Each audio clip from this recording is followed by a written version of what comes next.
최근에 하는 게 그건데 아마 멀티 컴포넌트는 좀 쉽지가 않아요. 네.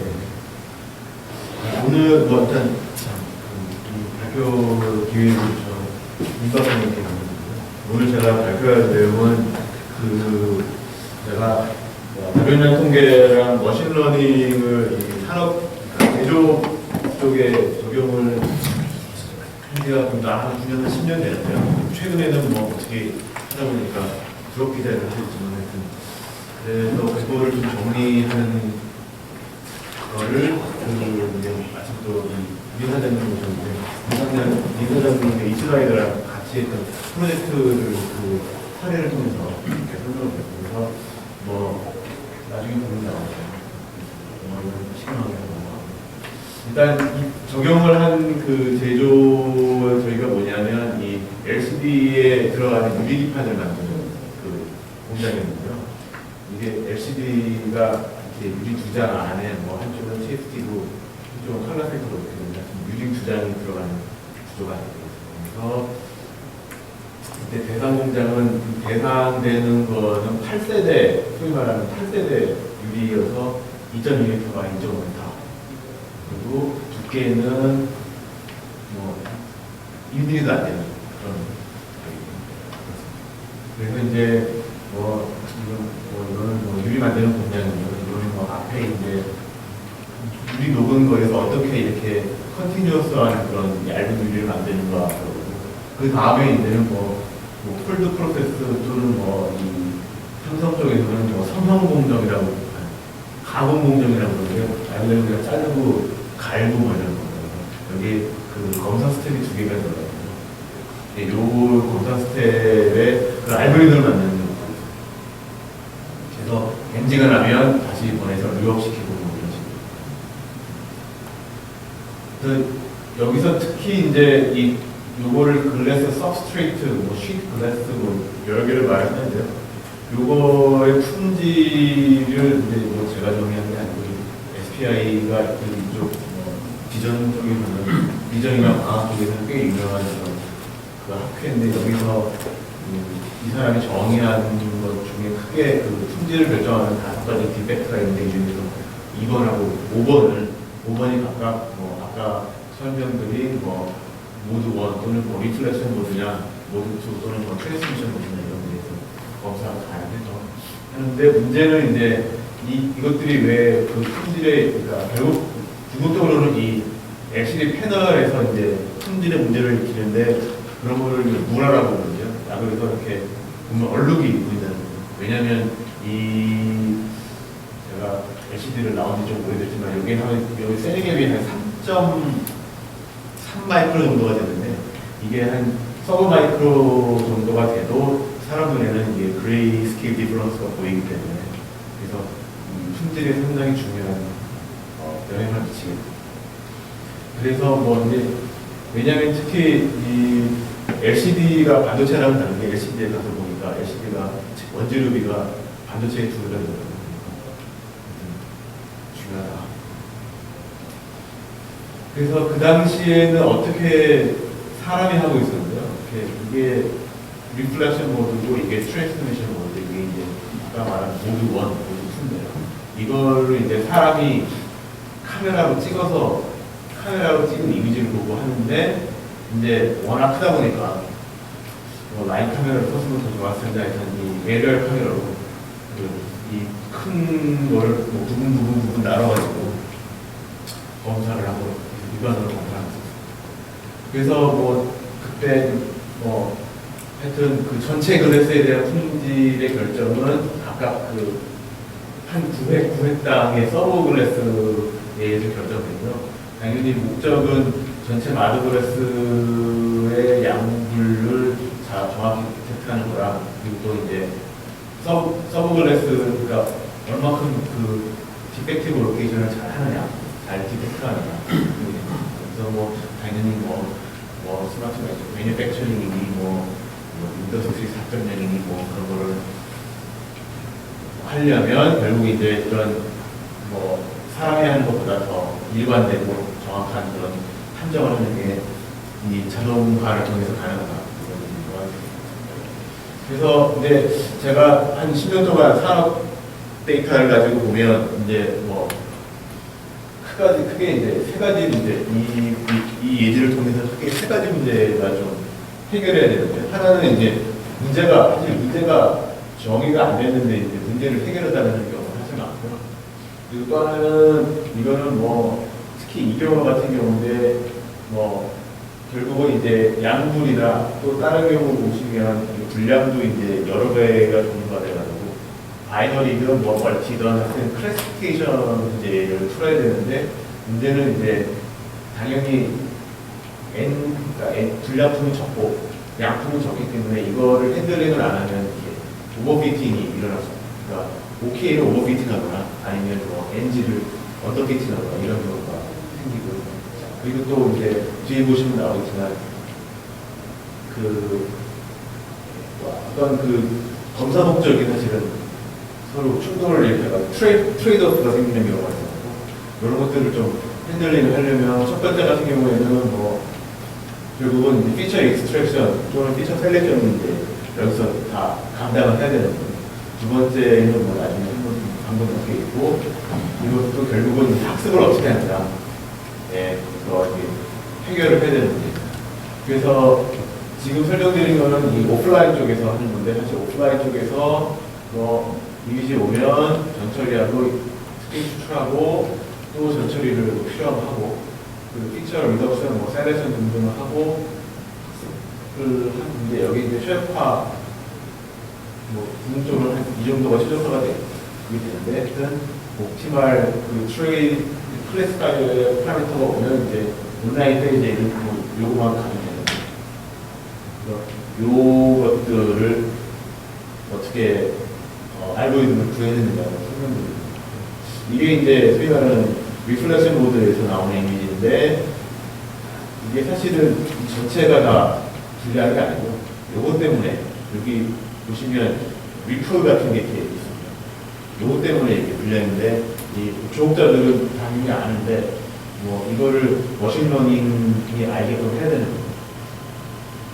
네, 근데 이 경우는 뭐 보시면 말 그대로 이 수평 방향으로 이렇게 리플이기 때문에, 그리고 비교적 뭐 디펙트의 캐릭터라이저 하기 쉬워가지고 피처 익스트랙션을 이 경우에서는 2D 웨이브레스 트랜스포머 썼는데 뭐 호리젠탈 방향만 있으니까 이렇게 호리젠탈 방향의 서브 이미지 웨이브 코에피션트만 써서 피처를 추출하면 8개. 사실 이거는 뭐 아무것도 아닌 수준이기 때문에 이 경우는 비교적 괜찮았는데, 이게 이제 그 트랜스미션 모드에서는 양품하고 분량의 세 가지 종류가 있습니다. 그래서 이제 멀티클래스 클래시피케이션 문제가 있는데, 말 그대로 뭐 부정형 한국말로 이렇게 영어로 옮기기 때문에 부정형의 디페이크다 이래가지고 사실 그 정의가 힘들어가지고, 이럴 경우에는 뭐 잘 모르면 하는 게 가능한 한 많은 피처를 선택을 제너레이션해서, 마치 아까 양대리 교수님이 말씀하신 그 디스크립터, 저 같은 경우에는 요즘 하고 있는 거는 그 몰리큘러 디스크립터를 한 4,500개를 빼가지고 셀렉션을 하는데, 하여튼 일단 가능한 한 많이 만든 다음에 이제 이 중에서 이제 그 핑거 크로스 하면서 이제 어떤 그 특징을 뽑아내기를 봐야 됩니다. 그래서 하여튼 이 특징 추출하고 선택이 되게 중요합니다. 그리고 이제 뭐 이거는 사실 머신 비전, 뭐 머신러닝보다는 머신 비전에서 좀 정화되는 건데, 이제 해결해야 될 게 또 하나는 뭐냐면 그러니까 워낙에 또 유리 기판이 크다 보니까 그 라이팅이 일정하지 않는데, 이게 뭐냐면 각각 그 서브글래스에 이렇게 구역구역을 이렇게 찍는 건데, 카메라가 그 서브글래스의 그레이스케일의 평균하고 스탠다드 디비에이션을 보시면, 그러니까 인터 글래스 그러니까 난 유니폼트가 존재하는 거예요. 그래서 이것도 해결을 해야 되는 거예요. 그래서 사실 그 웨이브 트랜스포머를 한 이유가 뭐냐면, 여기 보시면 이게 로 이미지고, 여기 이제 그 어떤 거냐면 여기 안 보이죠? 이 어프로시메이션, 가장 가장 낮은 프리퀀시의 어프로크메이션 하는데 보시면 여기 뭐 잘 보고 보이실 텐데 이 리플들이 없지만 나머지 그런 소위말하는 그 컨파운딩 디펙트, 컨파운딩 피처들은 다 그대로 나오니까 요거만 필터 아웃하면 이제 선택적으로 특징들을 추출할 수 있는 기반이 됩니다. 그래서 이 웨이브렛 이미지, 웨이브렛 트랜스폼을 전처리 단위에서 디스커션 모드를 추동하죠. 그래서 이제 트레이딩을 하려고 이제 뭐 리플렉션 모드나 트랜스전 모드 각각 마더그래스를 몇 개를 선택했고 당연히 이제 이거는 이 마더그래스에 따른 그 클래스 레이블들을 다릅니다. 그리고 보시면 클래스 인밸런스를 보시면 여기는 뭐 OKAG 레이쇼로 표현했는데 10.5인데 이 경우는 엄청 심해가지고 왜냐면 이게 가장 수록이 있는 거였는데 한 OKAG 레이쇼가 한 26.7 정도 되니까 이게 학습을 그러니까 그냥 아무런 조치를 취해야 되면 OK만 엄청나게 열심히 학습을 하기 때문에 오버피팅을 하는 게 가장 쉽습니다. 그래서 이 클래스 인밸런스를 핸들링하는 방법은 샘플링적인 측면에서는 많은 거를 언더 샘플링하거나 적은 걸 오버 샘플링하거나 이런 방법이 있고 트레이닝의 입장에서는 그 마이너 클래스를 미스클래시피케이션 위에 그러니까 코스트 매트릭스 바이너리 케이스에 코스트 매트릭스인데 여기다가 이제 웨이트를 많이 주면 당연히 얘를 좀 줄이려고 하는 게 있기 때문에 이런 식으로 크게 사람들이 처리를 하는데 제가 쓴 거는 이제 스모트라는 방법하고 이런 방법을 썼습니다. 스모트는 뭐 보시면 여기가 요 색깔들이 마이너 클래스, 마이너리티 클래스 이게 머더러티인데 이게 오버샘플링인데 띵셀링 오버샘플링이 뭐냐면 이제 이 안에서 이 쉽게 말해서 인터폴레이션을 해서 여기서 그 새로운 샘플을 제너레이션 하는 거예요. 이런 식으로 하면 이제 가능성이 많습니다. 이 방법입니다. 이 방법을 썼습니다. 그래서 이제 리플렉션 모델 같은 경우에는 다시 정리하면 글래스, 선글래스 하나당 8개 피처인데 이건 사실 뭐 머신러닝 입장에서 보면 뭐 아무것도 아니에요. 그리고 이 클래스 인밸런스를 해결하기 위해서 그 코스트 센시티브 러닝 가능한 C5.0라고 좀 최근에 나온 이제 디시전 툴입니다. 그리고 이제 서로 이제 목적이 충돌하는 거를 이제 암상블이라는 쉽게 말해서 이제 멀티플 보트를 썼는데요. 왜냐면 이제 뒤에 보시겠지만 이 마더그래스 액큐러시랑 서브그래스 액큐러시가 얘를 올리면 얘가 내려가고 뭐 이런 경우가 있어요. 요거를 평균을 낸 거를 퍼포먼스 인덱스로 쓰고 암상도를 해서 해결하려고 시도했습니다. 그래서 보시면 코스트 매트릭스 이게 일반적으로 아는 코스트가 뭐 똑같은 웨이트를 보실 때요. 근데 보시면 서브글래스 액큐러시, 마더글래스 액큐러시 여기다가 이제 여기에 웨이트를 더 주면 이거는 증가하는데 이게 감소하는 트레이드오프가 됩니다. 그런데 이거를 멀티플 바이너리 모팅이 어쨌거나 다 모아가지고 했더니 뭐 서브글래스 액큐러시도 높고 마더글래스 액큐러시도 중등보다 비교했을 때 이렇게 뭐 단순히 3개나 썼는데 월등한 뭐를 거예요.